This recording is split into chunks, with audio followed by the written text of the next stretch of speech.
So as David said, this is our new dairy, and you can see it's under construction, and the hard work has been done outside, so now it's time to make it food safe and to finish it off. To give you some kind of idea of scale, I said at the moment we're making our cheese in the same room as we made our ice cream, and we just separate it by day. The area that we've allocated to cheese is roughly this bit here. That's the equivalent of the area that we've got. So we're making it in a tiny vat, and we get 40 kilos out at the end of the day when we make that cheese. So to be able to also have all of this, and there's another room through there as well, will just greatly increase our capacity. So instead of being able to make 40 kilos a day in one batch, we'll be able to make about 1,500 kilos in a batch. Sorry, 150 kilos in a batch. So, and we'll be able to do it every day if there's demand, as opposed to 2 days a week or 3 days a week or whatever the production of ice cream permits us to do. So basically, once this will all be clad in the standard food safe white panelling, and you can see lots of electrics yet to happen.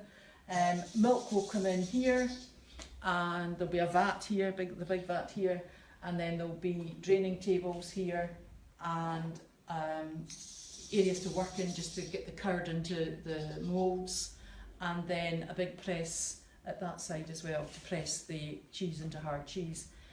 Next door, and I won't take you in, but it's a room maybe about a third of the size of this, and it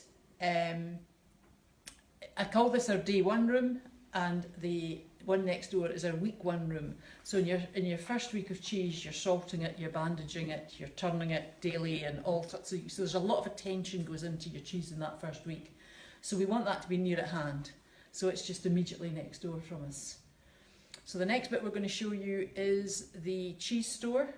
You got a word about the processes of different cheeses? We'll do that downstairs.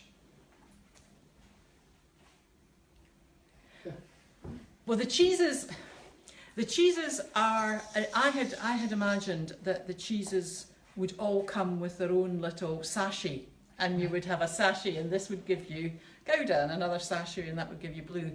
But effectively, you can work off the same starter or maybe a couple of starters and get completely different cheeses. You can get hard cheese, you can get soft cheese, you can get blue cheese, you can get any kind of cheese you want almost.